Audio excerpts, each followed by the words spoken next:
Hello. So I watched the Amazon Prime Shelter, which is you'd think it would be based off the books, which as a person who's actually read the books, I don't feel like they really are, so we're just gonna talk about that.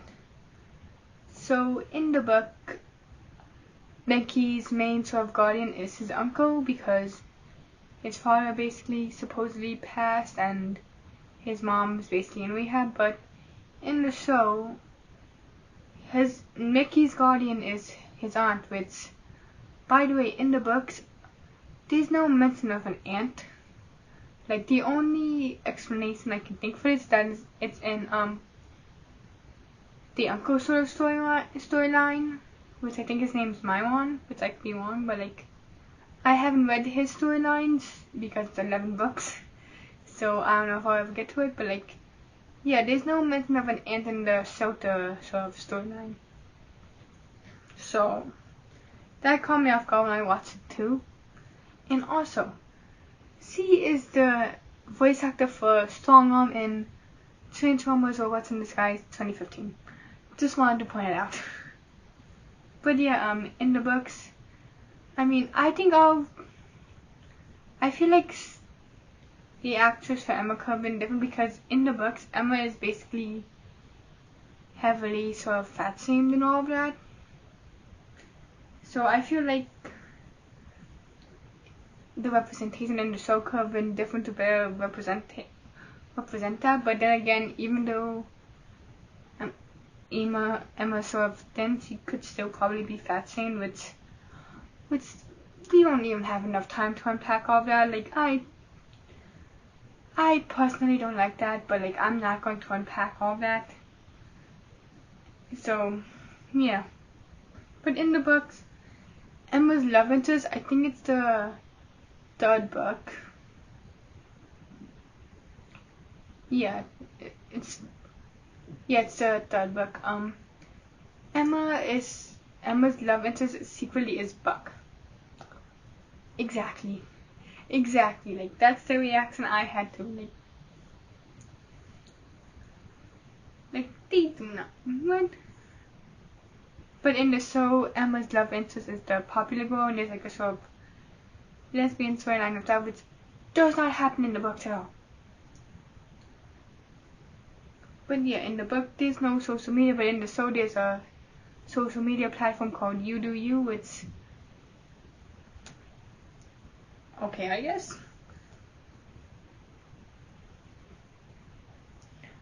And in the books, no one in the school knows that Angelica Wyatt is Emma's mom, but in the show, Buck basically makes an announcement about that.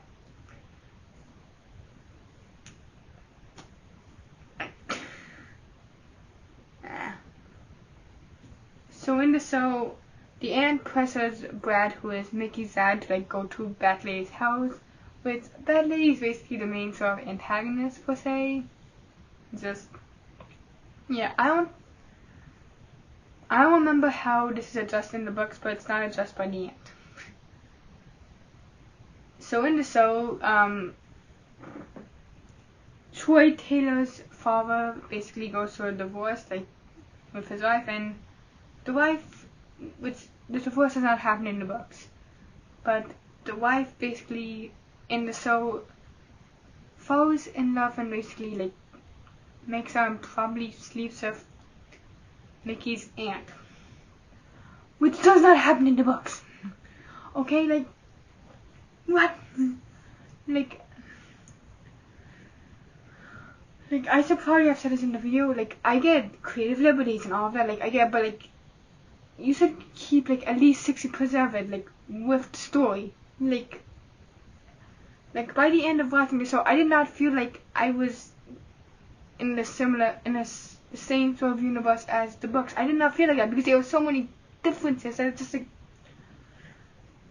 yeah.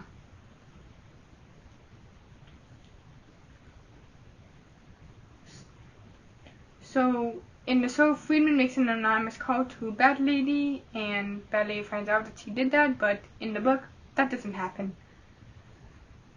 So in the show, I think basically Dylan and the bunny like fight or something, but that basically doesn't happen in the book. But the bald guy is Dylan in both books, that's consistent at least. And I did not know that the dad, so in the show, the dad basically burns Dylan's eye. That's fucking horrifying to see. But also, I don't think that happened in the books. Also, I have like a chart sort of because I wrote this out down while I was watching because I knew I was going to be infuriated by it.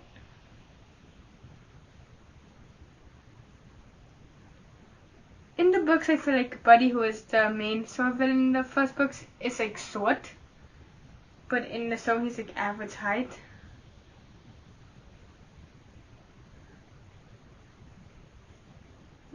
And in the books, Buddy's sort of the leader of like the subgroup and all that. And in the show, there's like a character named Kylie, which he doesn't exist in the books. So the fuck. In the show, there's also potential police brutality, which I don't feel like it happened in the book, so I can see how someone would think that while reading. Kylie is supposedly Abiona in the show, but obviously Kylie's not in the books. So this I was confused by because like I didn't perceive this while reading the books, but I just felt like that was different because I just did not perceive that during the book, so that could be my personal fuck up. But in the book, I perceived Mickey's mom as basically white. That's how it came across to me while reading. But in the show, she is basically Spanish of dialogue, which I don't have a problem with. It just that felt weird compared to the book. Is all. So Friedman and Dylan meet in both the book and the books and the show, so I think that's accurate. And Kylie is basically lying that she works at Abiona, which again didn't happen in the book. So in the show, Brad basically knows about the ant, which obviously didn't happen in the book because there's no seemingly ant in the books. So in there's no Spanish class, but in the show there's a Spanish class. I mean, that's a minor detail, so I'm not really gonna like focus on that, but I just wanted to put that there.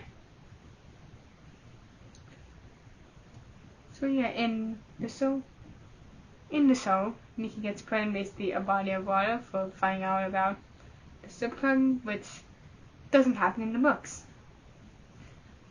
So in the book, Spoon's basically a side character who works with Mickey and like the other protagonists to like figure out all of this. But in the book, Spoon's thought is in the hospital, but in the show, Mickey is thought in the hospital. I thought the discrepancy was weird.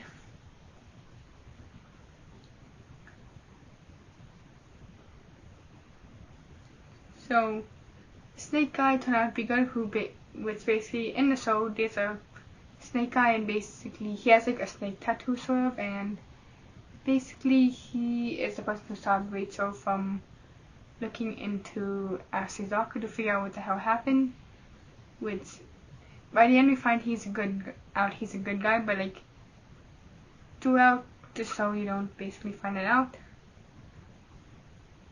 But yeah, I don't think there's really that sort of plot line sort of in the story.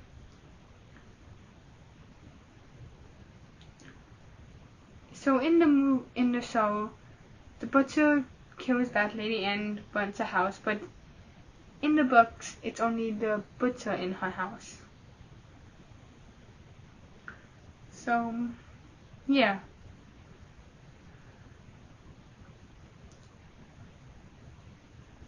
And I honestly thought that by the end of it, when I watched all of it, I saw it was very fast paced. Like like just I know like you can't like break this up into a span of like 12% of the books. I know that, but also I just felt like it was worse. Like the meeting, like I didn't feel like the whole like meeting the dad scene was like long enough. Like I feel like it was worse. I feel like all of that was just too worse. Like a lot of it I felt was worse, and a lot of it I felt like just didn't feel right. So yeah. But if you didn't watch this, didn't read the books, and the show was probably fine for you, I just noticed this stuff because it stuck out to me like a freaking stain that you can't get out, basically. So yeah, those are my thoughts on Chota. I'm not gonna like I just don't personally like it. Like that's how much I love it. So like you can probably find it though anywhere in knowing society. So yeah, thank you all for watching. And that's just my thoughts. If you like Harlan Coben stuff, feel free to like recommend books because I don't know specifically Fred Alpha. So yeah. And if you want to see me talk about the books, I do have a video on that, so I'll just link that below and just yeah. Have a good day.